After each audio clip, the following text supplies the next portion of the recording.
record. I did want to mention that this presentation will be recorded. So first of all, welcome. Thank you so much. We know these are very busy times, so we appreciate you taking time from your schedule to join us for this webinar. My name is Jessica Lawson. I work in the Community Relations and Development Department at Peace River Center. For those of you who don't know or maybe don't know everything that Peace River Center does, we are your community behavioral health center. We provide an array of mental health services, including outpatient, which is where Eric currently works. We're currently doing those services through telehealth. But we have lots of amazing therapists out there that are willing to help. So we have integrated health care. We have 2 inpatient crisis stabilization units, one that's in Lakeland and one that's in Bartow. We have a mobile crisis response team, which you'll hear a little bit about more later. That's a very important service to be aware of and to share with friends and family and neighbors. Free service, 24 hours a day. They can come out to you. They can talk to you on the phone. Whether you're just in the grocery store and you thought you were coping with something and all of a sudden you're not, or it's 2 a.m. and you wake up and you're in a complete anxiety attack, they are there to help. Our programs also include a substance use disorder program, 2 domestic violence shelters, as well as sexual assault recovery program. We also operate a short-term residential center along with 2 group homes and an array of mental health recovery programs. I would not be doing my due diligence if I didn't plug. We actually have a virtual marathon coming up in September to celebrate Recovery Month, so please check out our social media for more details on that. So we have over 26 locations throughout Polk, Highlands, and Hardee counties. We serve over 22,000 individuals every single year. So no matter what level of care you need, Peace River Center has you covered. So please use us as a resource, share with your friends. You never have to go it alone. So we're so glad again that you're here to join us. Thank you for being an essential worker. We know that these are such trying times and that you are giving it your all. We applaud your efforts and courage during this pandemic, but we also want you to know that there's a lot of anxiety and unknown and fear out there, but you're not alone. We are absolutely here for you. So you also want to make sure that you are taking care of you because you serve others. So Eric is going to share some great information. Just to go over our housekeeping one more time, this session is being recorded and we will be sharing it on our social media sites. Everyone is going to remain muted and videos off, but we encourage you to use the Q&A chat. We have those polls that I mentioned, so be on the lookout for those engagement opportunities. If you need more discussion for any of our topics, just go ahead and use the raise your hand feature. We can divert Eric and make sure that he gets those questions answered. So speaking of Eric, I'd like to introduce you to our wonderful speaker today. Eric is a licensed mental health counselor working out of Peace River Center's Gilmore Outpatient Therapy location, where he regularly treats clients who have issues with trauma and other mental health conditions. He is also a member of the International Association of Trauma Professionals, and he is a certified clinical trauma professional. Eric has completed certified compassion fatigue, is a certified compassion fatigue therapist and does presentations on the topic of burnout. So who better to join us for this presentation today than Eric? So with that, Eric, I'm going to go ahead and mute myself and stop my video and turn it over to you.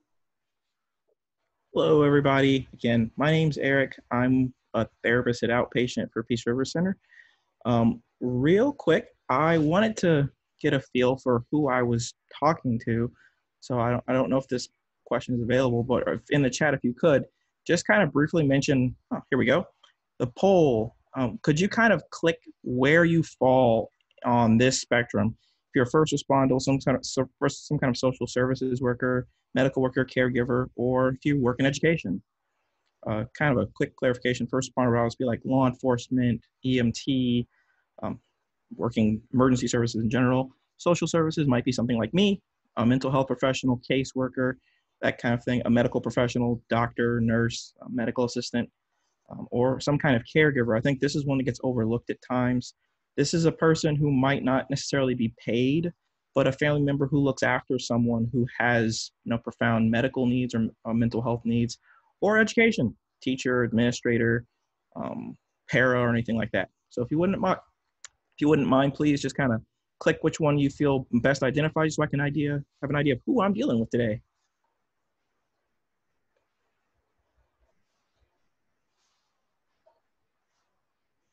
Ooh.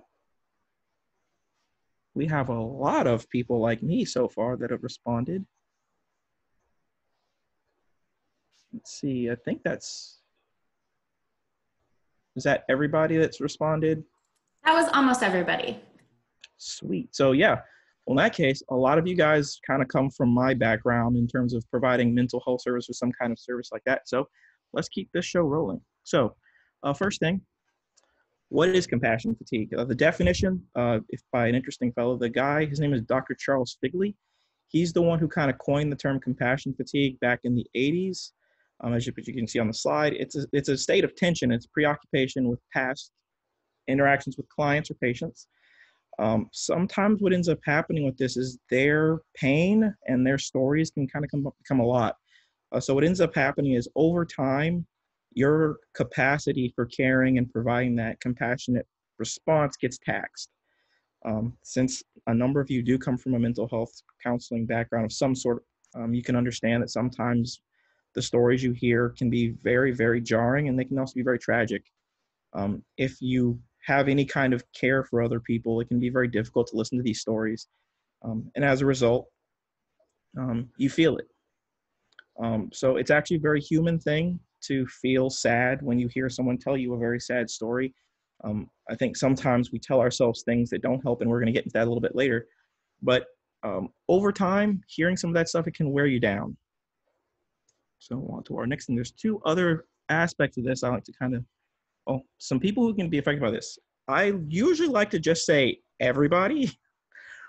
But some specific examples could be some of the people here, and again, many of you work in social services, but really anyone who has any kind of caring heart can be affected by compassion fatigue. Some of the things to be on the lookout for, especially is if you deal with people a lot. If you deal with people a lot, particularly people who have needs, you will be affected by this. I think I've met some people, not many fortunately, that have develop sort of you got to have a thick skin, or maybe this mentality that you just got to tough it out. That ends bad. You're human. I think that's something I'm going to repeat a lot throughout the course of the presentation, that you're a human being, and because you're a human being, you will get tired. So this is a list of some people who, especially with the training I got, are the more common recipients for this kind of work, but really anyone who cares can be affected by it. Moving on. So there's a couple terms I want to define. They are trauma, secondary trauma, and burnout. The first one is secondary trauma. So really anyone who's exposed to another person's stories of being traumatized. The example I gave here is with teachers. Teachers sometimes hear and see things in their students that cause them to become aware of the fact that the kids are suffering. So that could take the form for mental health professionals of hearing stories about someone being assaulted, or maybe being caused to be homeless, or there are stories about things they may have experienced in their life being homeless. Really, anyone who's exposed to these things can over time start to develop an anxious response to that. So secondary trauma is a person responding to someone else's stories of being traumatized. It's a very real thing, and in some cases, if it's not treated, again, if they're not taking care of yourself, proper self-care, it can even lead to developing PTSD. So this is something I like to kind of want to highlight. Just watch yourself. If you find that you're being overwhelmed by some of these stories, it might be time to do some additional training, and find some better ways to, one, regulate yourself, but also how to work with these people. The second thing is burnout. This is one I think is a little bit more universal. So even if you don't work in a social services type setting, or even in education, if you're just a person who has a job that's hard, burnout is gradual, and it's sort of these low key over time, you get these negative, almost kind of aggressive feelings towards your job or workplace. So the example I provided here in the slide is a teacher who maybe at the beginning of the year, they're very engaged, they come up with a diversity of activities, they're excited about the work, but then they start to find out that students are mean. Any of you who have ever talked to a kid who doesn't want to talk to you will probably very quickly find out that they can be aggressive. So maybe that same energetic teacher who's excited about being an educator, as the year goes on, they get tired. Later on in the presentation, we're going to go through some of the phases of how burnout and how compassion fatigue creep up on people. But I'd like to distinguish these two. Burnout doesn't necessarily lead to a trauma diagnosis. Burnout could lead to you quitting your job. It could definitely have some overlap into your personal life.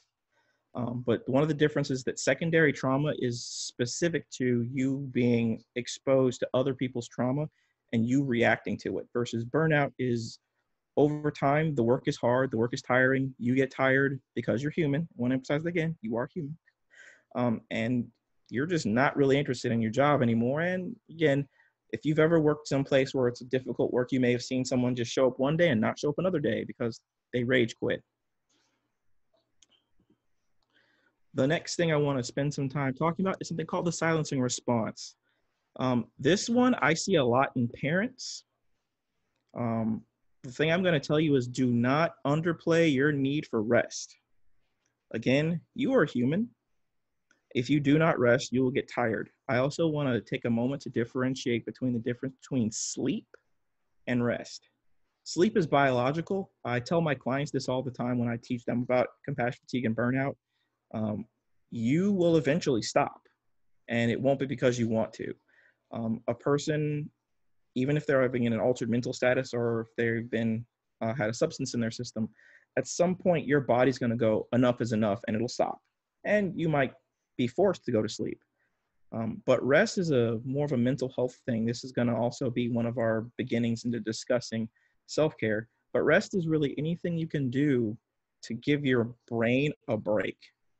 The difference between quitting and taking a break is that a break is planned and you decide you're going to go back to it after you've had a chance to catch your breath. Silencing responses are anything that you tell yourself to minimize your own needs. So again, I see this a lot in parents where I used to be an in-home therapist with one of our other programs here, and I'd be working with a child who maybe they had ADHD or maybe they had a trauma background of their own. And because of requiring in-home services, there's a lot of needs and it's usually pretty intensive. So the parent has invested a lot of energy, a lot of time, and a lot of effort, and in a lot of cases, a lot of money into making sure that child of theirs is getting what they need. But in the process, their own mental health suffers. So inevitably, I will ask the same question, and I still ask this question even at outpatient. Hey, what are you doing to take care of yourself? And they usually give me this sarcastic laugh. Ha ha, yeah, Eric, I can't take care of myself. Look at this kid. They need 24-hour care. And they'll right away, silencing response. So I'll point it out to them. I'll explain. Usually I give them a very short explanation of the silencing response. And do you realize this is a thing where you are minimizing your need for restful activity and you are really ignoring the fact that you need to stop? The idea with the silencing responses, they can seem like very noble things. For example, well, Eric, if I don't take care of my kids, who will? If I don't do this, then, no one it won't get done. A lot of those things can be addressed with a little bit of planning and saying no. We'll get to that a little bit later. But beware of this. Anything you're telling yourself to minimize your own needs, to take a rest, to slow down, not to quit, but to take a break, is a silencing response. And silencing responses only end badly. So, as promised, there is some opportunity for you guys to ask questions. So if you could, I don't know that I can get to the Q&A section, but if you would be so kind, please, we got a couple minutes, type your questions in and let me know if there's anything you want me to go over or answer right now.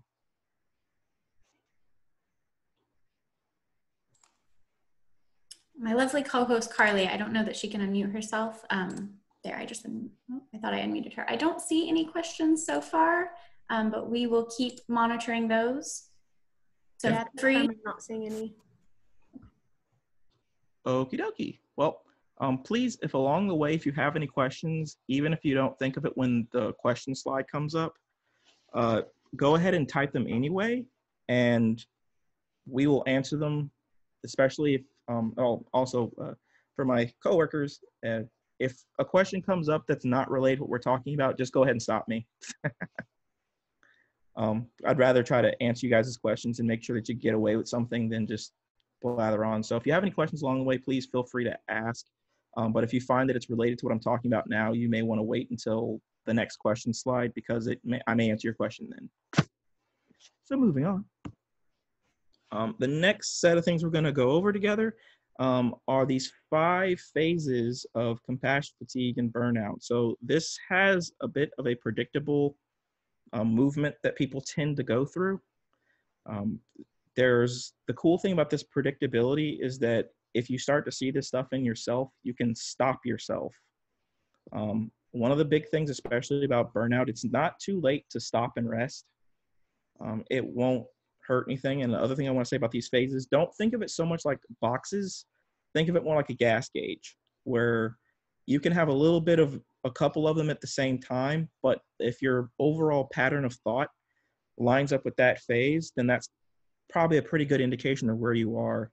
I'm also going to say up front, the first 2 phases, the zealot and irritability phase, being kind of vacillating between those two is a very human thing to do. Again, we're human. You won't always be super excited, but you don't always hate your job. But just kind of be careful of thought patterns. So, if you're maybe at 3/4 of a tank, you're not doing too bad. But if you have the gas light on, then, that's a bad thing. So our first area, the zealot phase. This is a person who is very excited about their work. They're like really all in.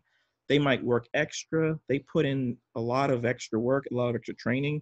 One of the things that define this person is they go the extra mile. Since most of you guys are mental health professionals, I will use some examples from that. So suppose you have let's say you have a licensed social worker, because I'm not licensed, I'm a mental health counselor, so I'm gonna make fun of social workers. Hey. Suppose you have an LCSW who is started working as a residential facility for children in foster care.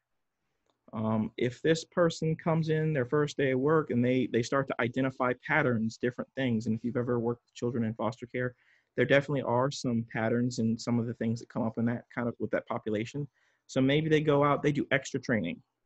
So they go on, they get their adoptions competency certificate, then they go out and they get trained in maybe some specific therapeutic interventions to help those children. They get a little bit more extra training related to things like reactive attachment disorder and different attachment disorder type things. And for funsies, they even get so knowledgeable on this topic that they even do presentations like this one. They're very excited about learning more about how to help their kids. And guess what? They love their kids.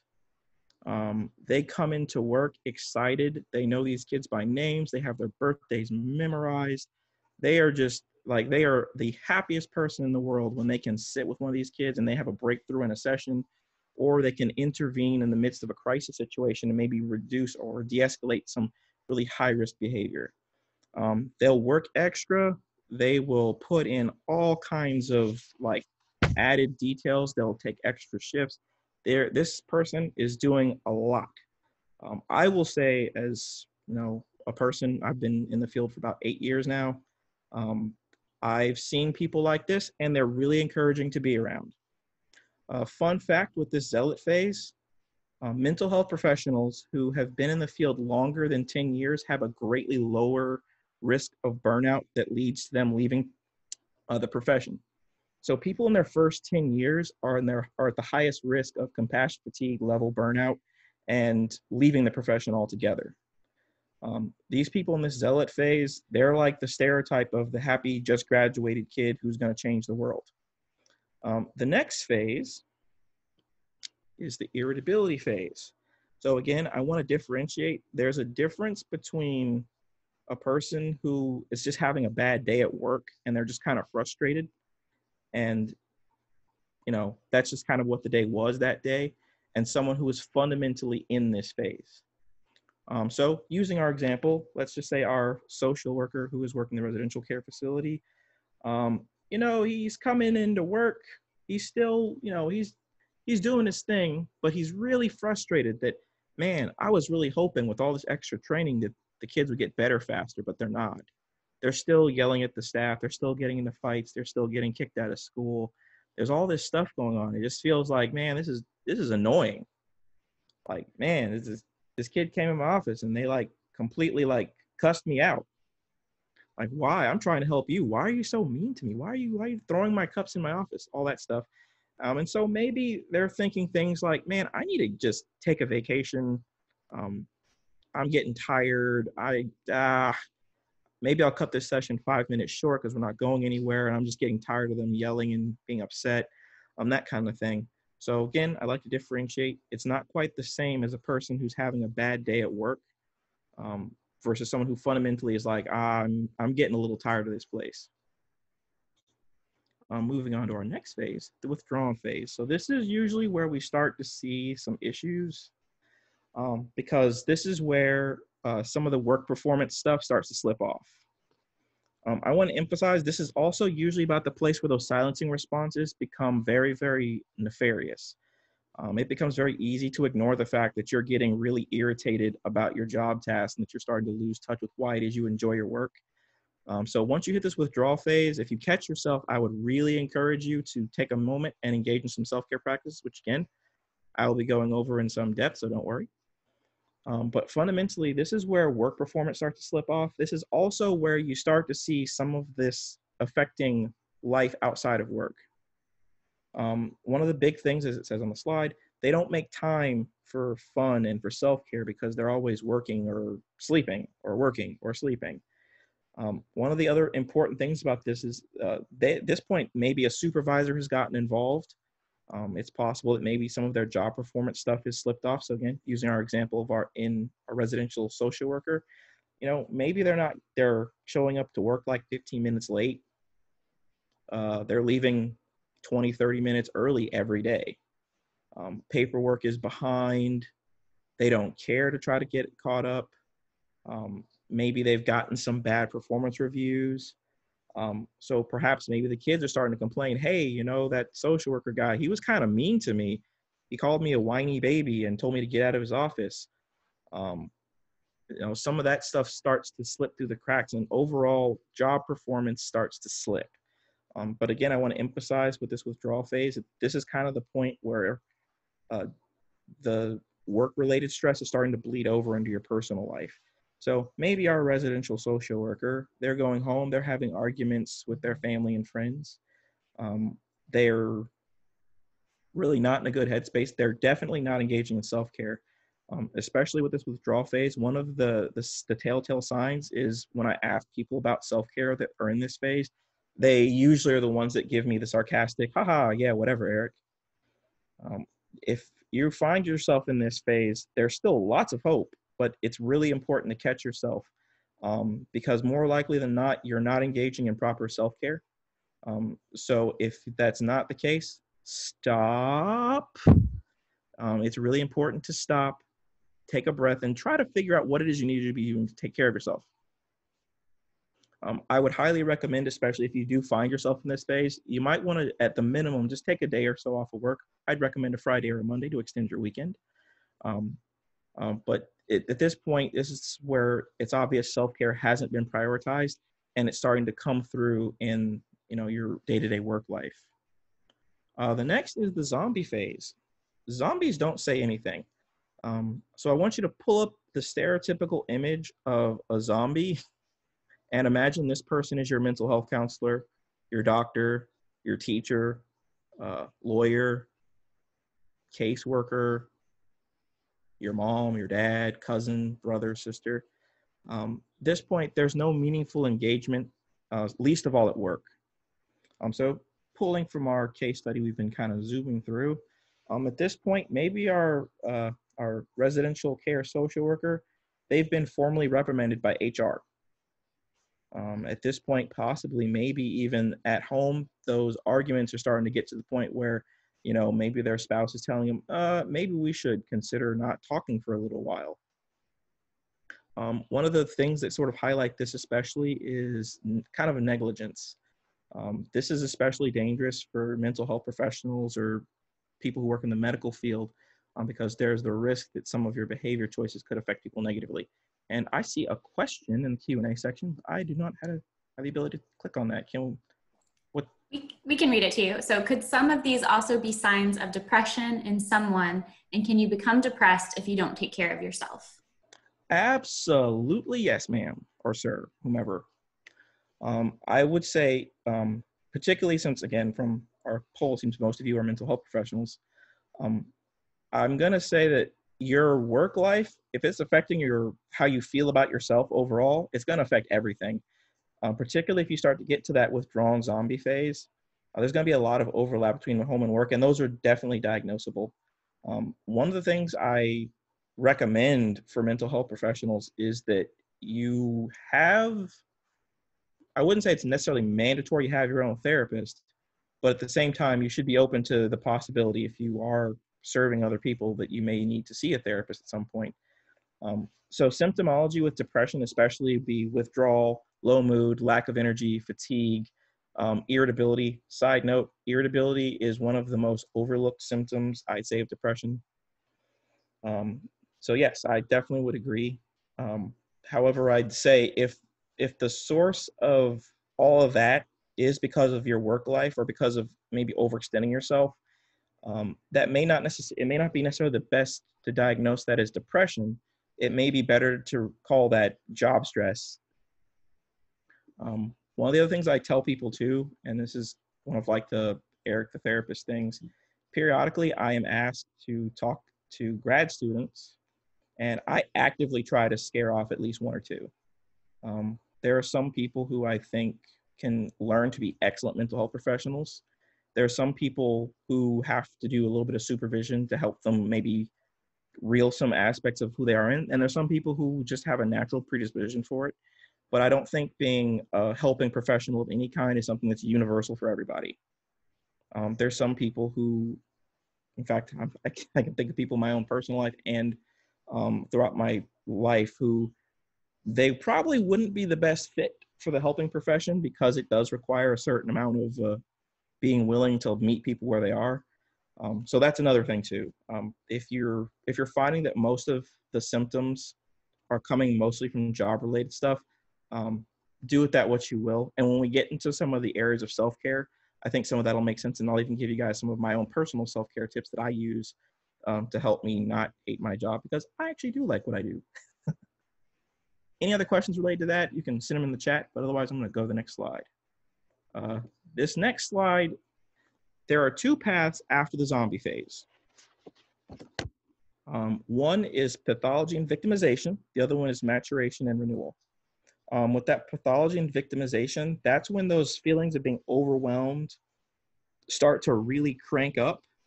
And sometimes it can even take the form of somatic illness. So what that means is your body is starting to react to stress. One of the things that your body does when you perceive threat, or you feel stressed, I should say, a technical definition of stress is your body and your brain adapting to change. So if you're familiar with fight, flight, or freeze, which I hope you are, when you find yourself in a situation where you feel threatened or unsafe or you're worried, your body will turn on its fight or flight or freeze mechanism to keep you safe. That mechanism is in some sense completely accurate because it will respond to you perceiving threat. That being said, if I'm an outpatient therapist, I see a lot of different types of people. If a person walks into my office, and let's suppose they're like really, really big and scary looking, if I become, oh no, they're going to hurt me, my body is going to respond in kind to keep me safe. Now that person might be completely docile and they just want help. More likely that's the case. And they're just waiting to have some compassionate, caring professional teach them some skills to help them cope. But if I perceive them as threatening, well, guess what? I'm not going to offer them anything. Instead, I'm going to respond to what I think is a threat, thus causing my body to activate things like adrenaline, norepinephrine. Your stress response will kick on into overdrive. Your eyes dilate, your breathing, your respiration goes way up. In a small dose, that's fine, but over time, that can start to tax your body quite a bit. It can suppress your immune system, cause joint pain, and other things like that.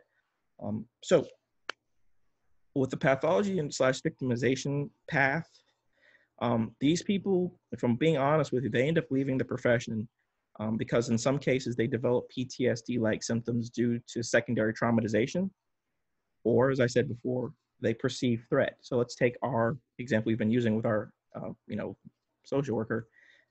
If they walk into their office, they see a kid, And that child, their brain goes, oh no, this is that kid that threw a chair at the other kid yesterday. And you know what? I just can't deal with that. If he throws a chair at me, I just can't deal with it. You know, there's a possibility that they, you know, if that really ramps up, they could have a panic attack. Now, on the other hand, maybe they'll get really angry and be kind of mean to the kid. Like, well, if he starts with me, you know what? I'm just going to Baker act him. Can't do that crap to me. I'm a grown man. How dare he look at me that way? Again, we don't know what that other person is thinking. And if you respond to them as if they're a threat, your body will follow in kind.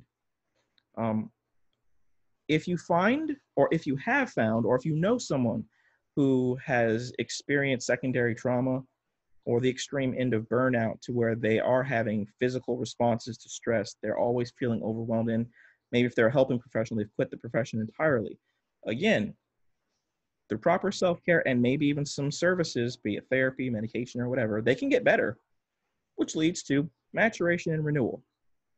There's this amazing concept in trauma therapy called post-traumatic growth, where when people who've experienced trauma, after they've had a chance to reprocess that trauma and to recover, they have new insights into themselves and how they see the world. Fundamentally, when a person has experienced trauma, they see the world as being threatening. When they perceive that the world is threatening, they miss out on other more non-threatening things like fun. Instead of friends being perceived as people that may take advantage of them, they're people that they can enjoy and rely on for help. Keeping in mind, someone who's on that pathology / victimization path, if they perceive people as being basically threatening, they're not going to be willing to invest in a relationship or friendship because they're going to be concerned that someone's going to harm them. Because, and we'll get into this a little bit later, there's 4 things I call the mental health cuss words. They're if, could, maybe, and might. They kind of cause your brain to immediately jump to there's a threat coming. So people on this pathology / victimization track, that's how they tend to see the world. And that could be the result of, you know, work-related duties. However, on this maturation renewal phase, what happens is those types of thoughts are reframed and the person is more able to deal with what's directly in front of them. So let's say our social worker person, they take a leave of absence and they realize that, you know what, I'm not at my best anymore. I'm going to go see a therapist. I'm going to take a sabbatical from work.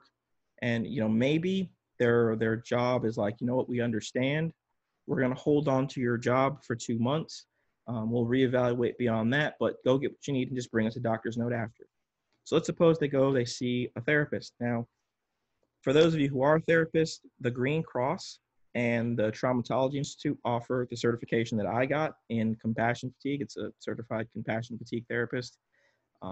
Essentially, you're trained to treat therapists who have experienced secondary trauma. So if you're interested, I would recommend it. It's a great training. You learn lots of stuff. You can be very helpful to your colleagues, but I will say that it's probably going to benefit you more than anyone else because you'll be able to take care of yourself better. So let's suppose this person goes, they see a compassion fatigue therapist, they work through, there's an entire protocol set up for that where you help the person recover and then back into the profession. That person can go from pathology and victimization on the path to mature and renewal back to being a zealot. So the person could experience a lot of really, you know, not pleasant feelings, and it can be difficult. But there's still always the hope that they can recover, they can get better, and they can be re-engaged in a profession that they really care for. I've actually seen this in some of my own, you know, friends and colleagues and stuff, and it's really cool to see. Of course, I prefer to not see any of one that I know go down the pathology victimization route either. So fundamentally, that's the 5 areas of self-care. We have another opportunity for questions. I forgot our next poll slide. Thank you. So right now, where do you think you are? Do you feel like you're a zealot, irritated, withdrawn, zombie? Maybe you're in that last page, pathology or renewal, or you don't want to answer. And if you don't want to answer, that's perfectly okay.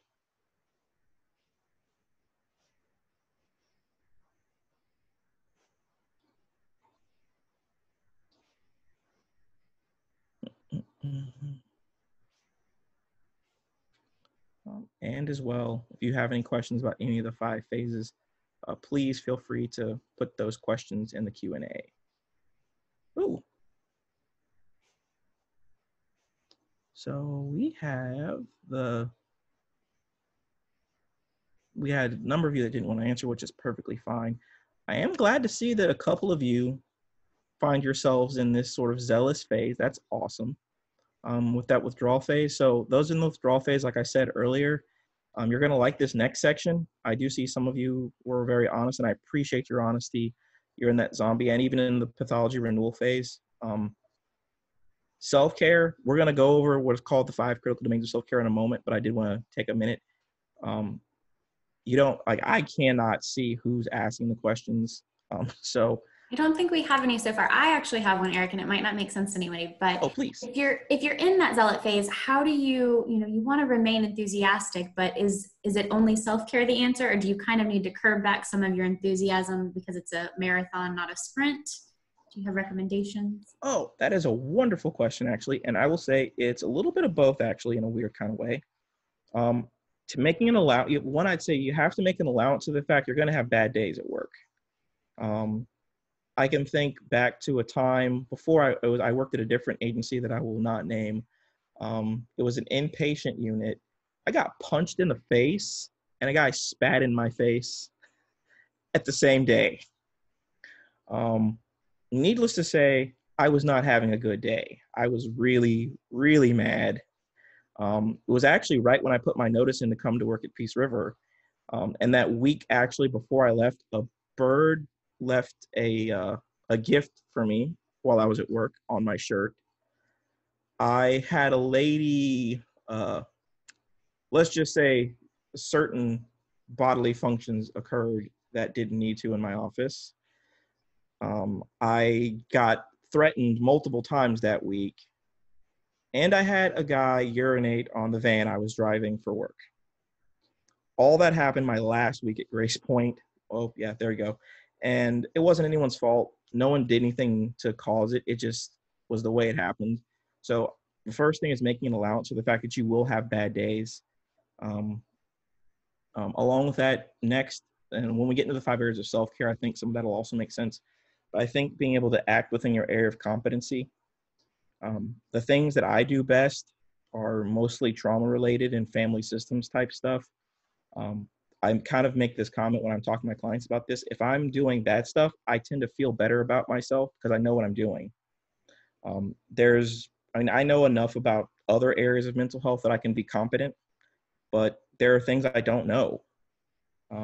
For example, I don't know a whole lot about geriatric mental health. I have coworkers and colleagues who are like vast repositories of knowledge on that. And in those situations, I would defer to them. But I think another part of it is just doing the stuff you're best at that you like to do as much as you can, because then you have that sense of, yay, I'm actually contributing something. But then there's also what I like to call having stained glass lenses on your eyes. One of the things that I have found from graduate students and sometimes even people who just got out of school is that they're a little overly optimistic about how well they can help someone. People aren't like cookie cutter. A lot of the therapy techniques I'm trained in, they work, but they also are assuming certain things that I have to make modifications for with the person I'm working with. Some people are willing to try things, and I find that they're typically the ones that recover the most quickly. Some people are nervous because they don't know what to expect, which is a very human thing to do, and it takes them a little longer. And some people, unfortunately, they're just not in a position to where they're really willing to try something new. And because of what's happening in their personal life or going off their mental health, things don't change. Couldn't give you a numbers breakdown on that, but I will say sometimes I think people in the zealot phase, one of the things that gets them in trouble is they think they can fix everybody. And that's a very dangerous mentality.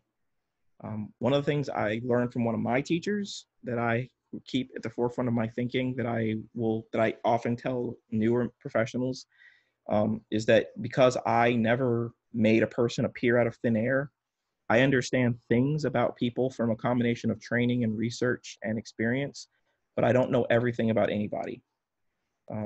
So because of that, there's going to be stuff that I may not be the therapist for someone. That takes a little humility too. I have no problem transferring someone to a therapist they're more comfortable with, because I also don't take my client's success as my success.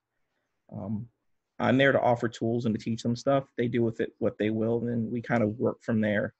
But I think sometimes new therapists will overly optimistic because they think they're the key to everyone's problems being solved. And that's kind of a dangerous mentality because it's actually kind of arrogant. Any other questions at all? It looks like we're caught up on our questions. Sweet. Well, now we're going to get to the part you guys probably were the most interested in, the 5 critical domains of self-care.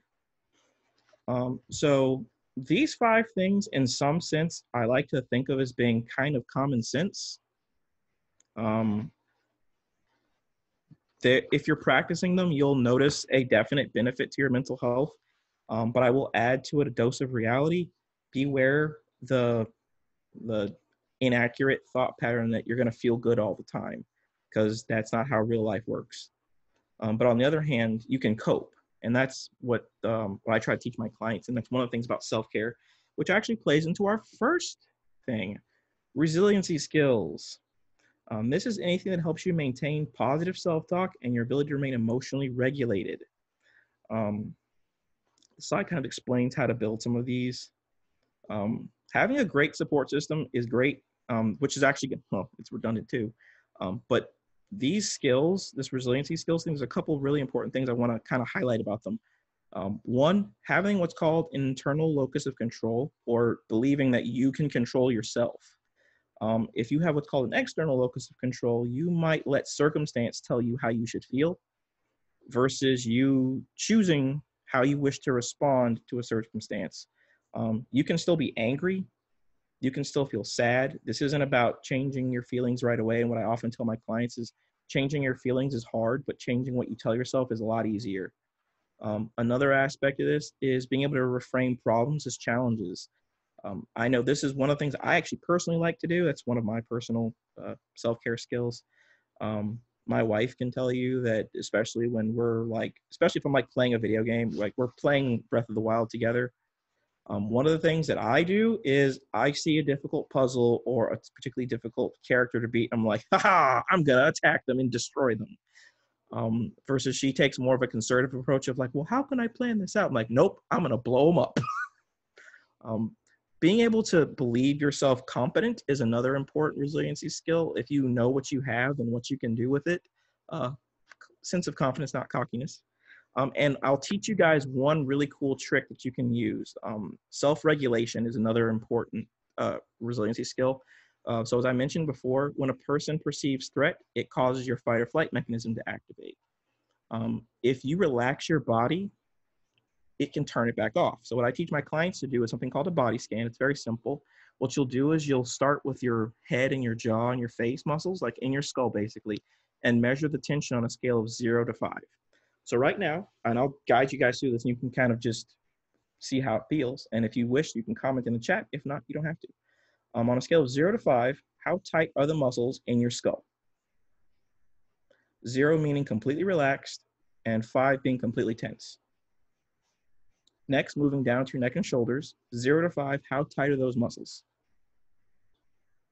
Now, moving down to your hands and arms, on a scale of 0 to 5, how tight are those muscles?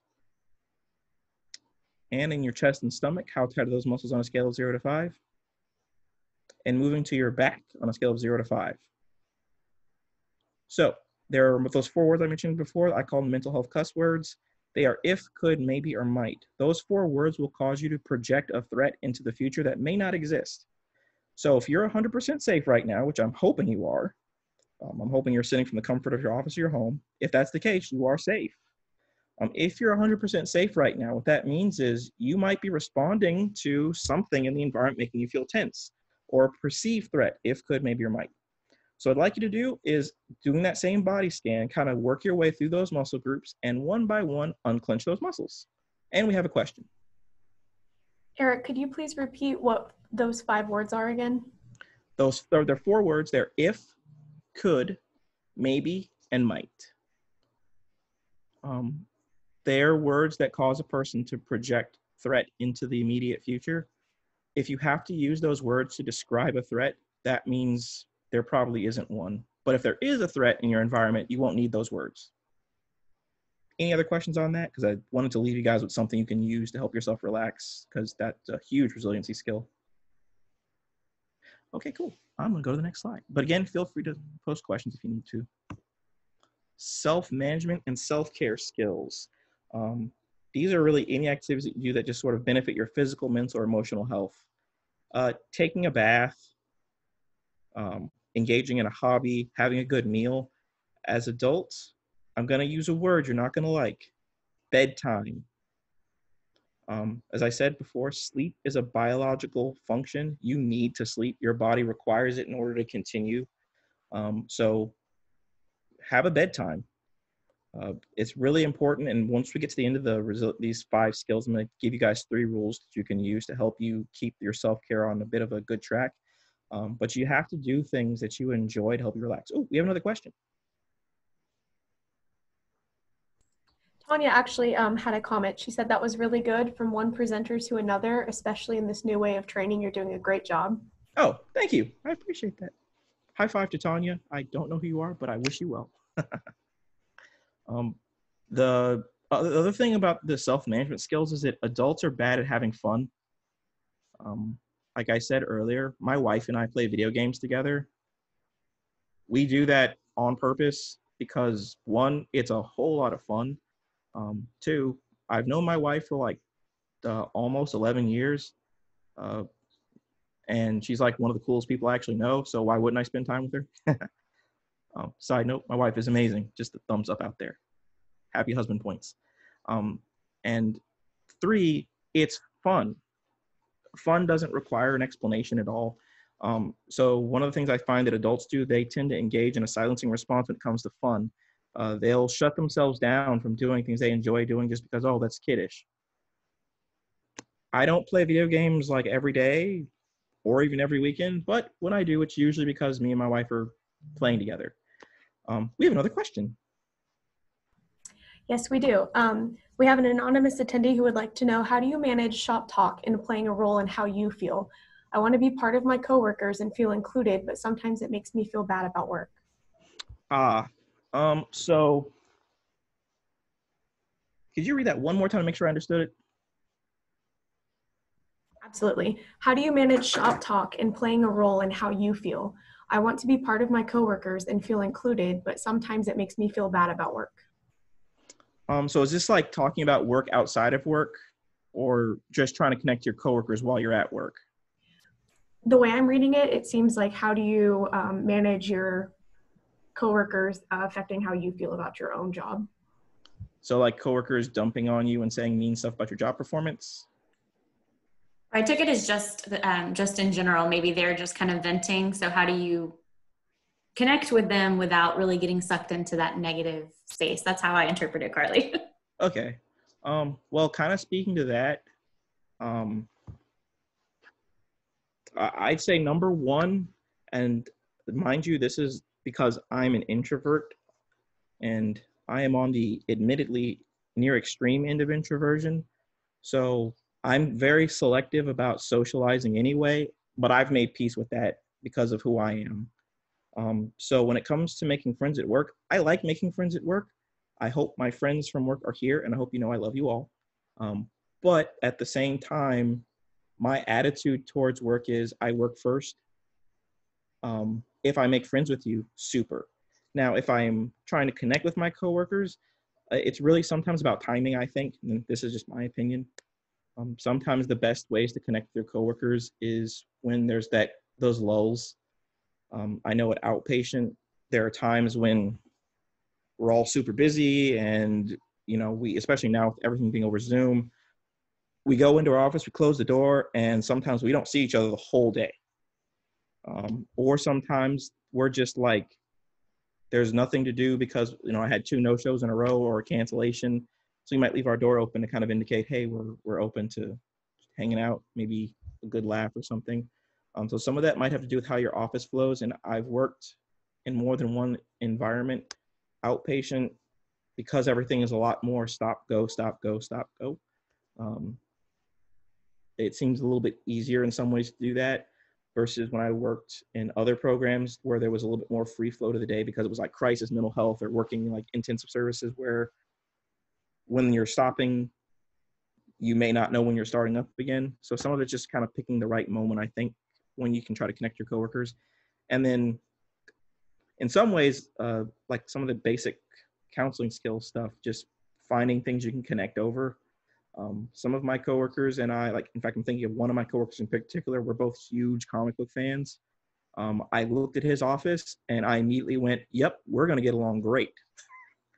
And we do. And I've met some coworkers who at first I didn't realize I had anything in common with them until they mentioned, oh, this particular thing that I like, hey, I'm into that too. And there's that. And some of my coworkers I've connected with because we've had similar professional interests and just makes them an interesting person. So I think some of that's just kind of knowing your environment and how it flows, and also kind of picking when is the best opportunity to try to connect with your coworkers.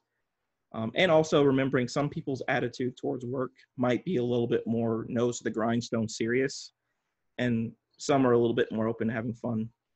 I hope that answers your question.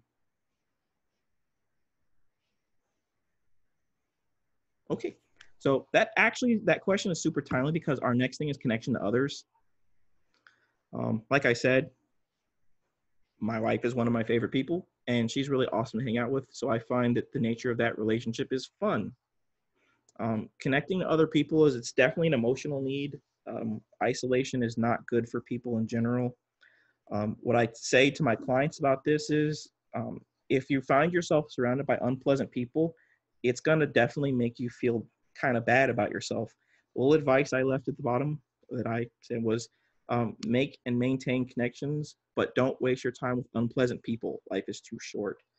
There are some people who you trying to connect with them is not going to go well because they're not trying to connect with you. And I think that links into the question we just referred to.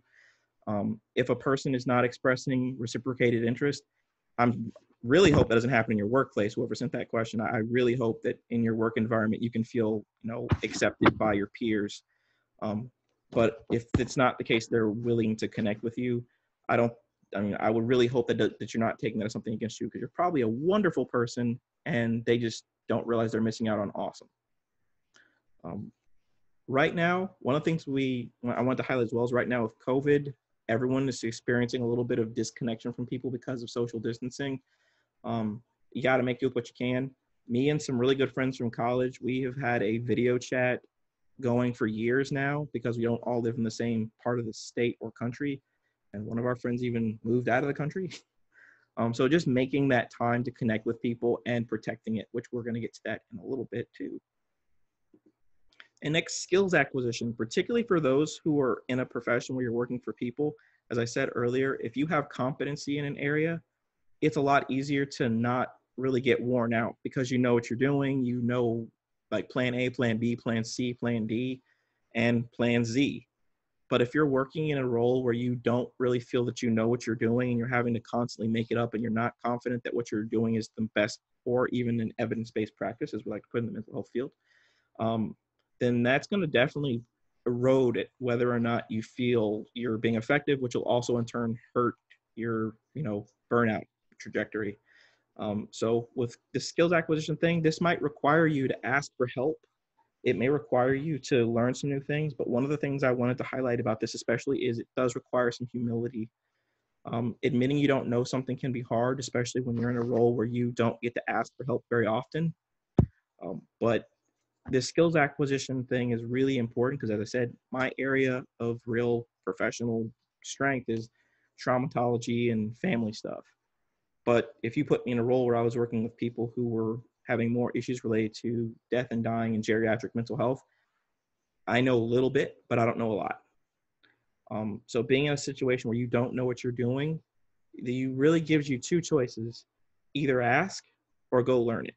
But either one, I think, does require some humility, and it does involve you having to intentionally fill in those skill gaps.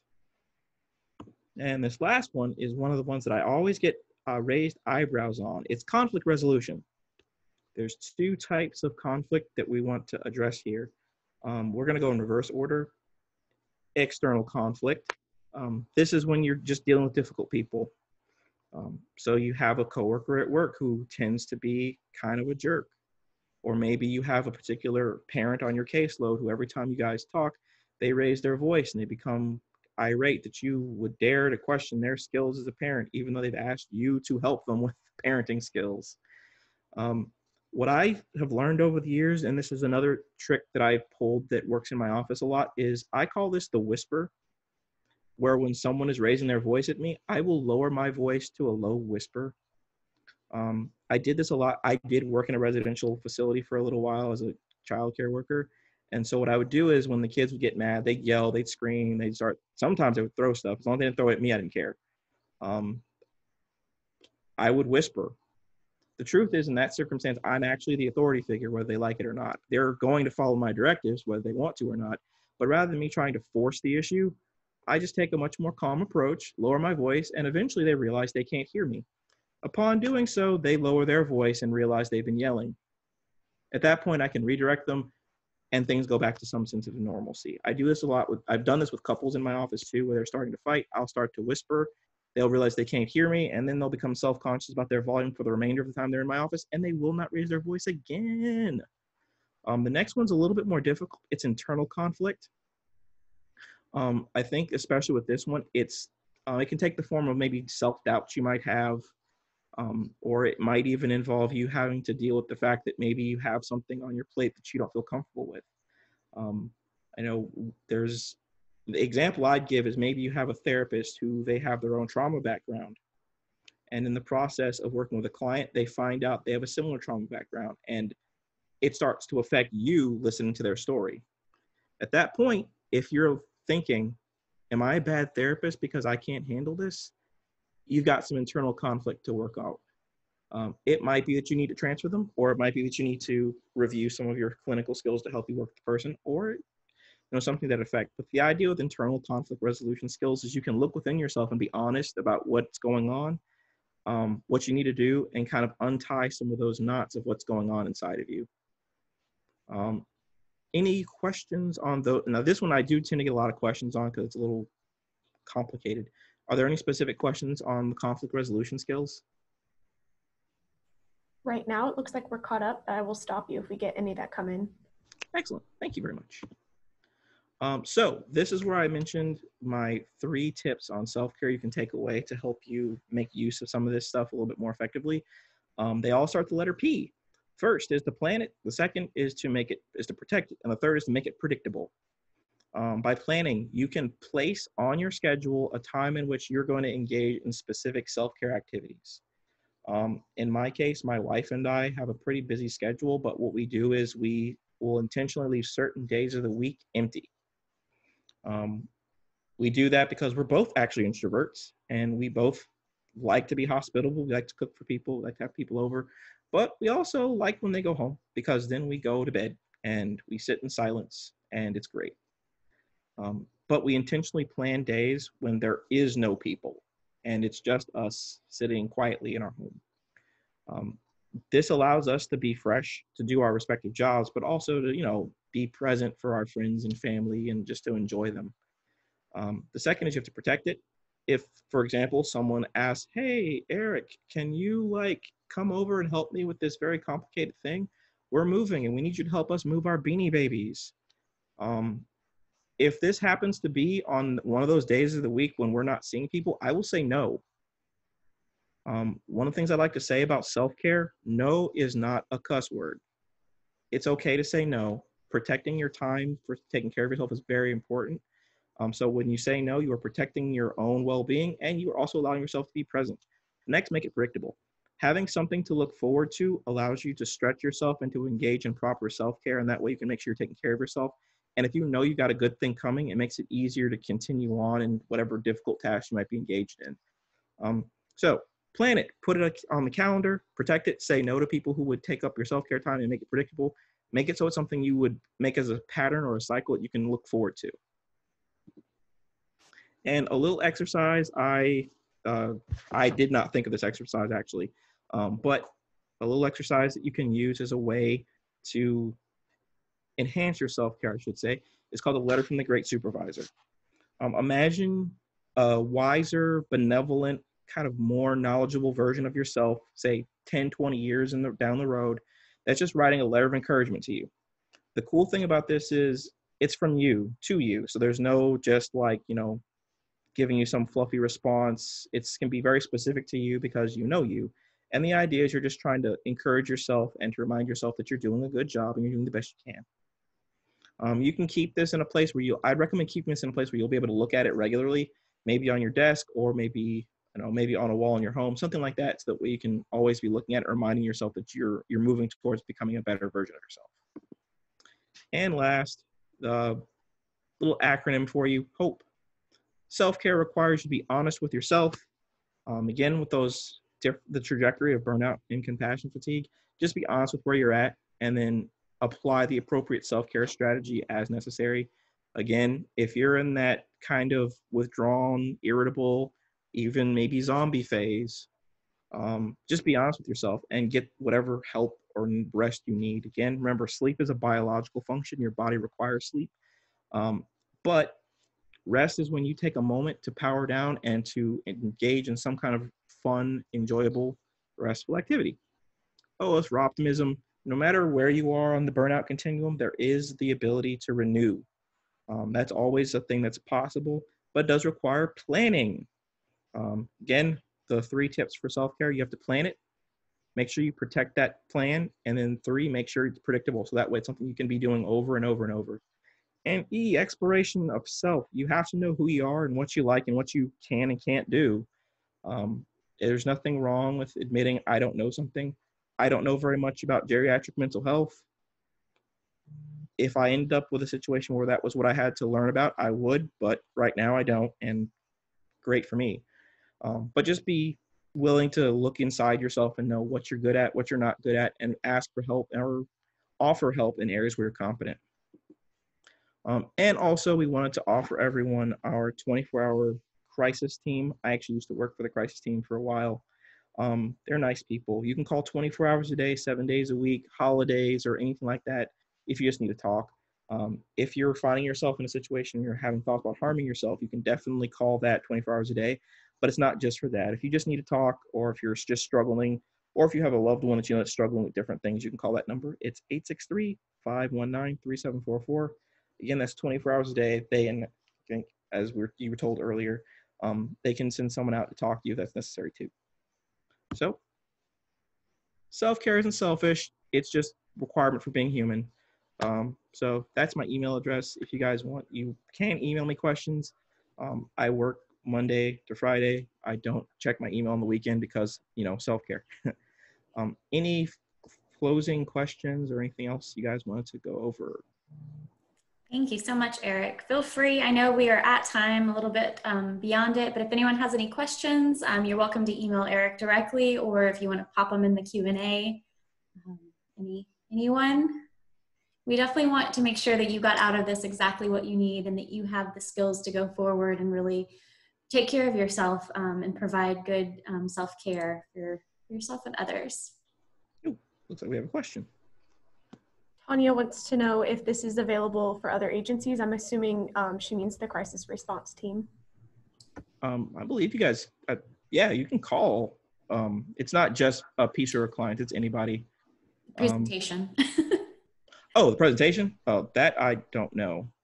We are going to be sending out a recording of it, Tanya, so certainly feel free to share it with your coworkers. And we do encourage people, if there's a specific topic that your organization or your child's school or anyone that you know that they really need, feel free to let us know, because we are offering all sorts of webinars and developing new ones. So we're always happy to share our resources. The follow-up email that everyone will be receiving will have a link to the recording as well as the presentation, and it'll also direct you, as soon as the Zoom ends, the same screen, it'll be our COVID-19 mental health resources page, which has resources, and I'm adding new ones all the time. So anything you need, let us know. Another question? Yeah, Tanya was just commenting, we will get you added. Anyone else have any other questions? I don't see any. I think we are all set. Well, thank you again, Eric, so much. We appreciate it. Thank you to all of our attendees for hanging with us. I know we're 5 minutes over, so thank you so much. We hope you have a wonderful weekend, and we look forward to anything else you need answering. Just shoot us an email back to the email that you'll get, and we look forward to seeing you on a future webinar. Thank you.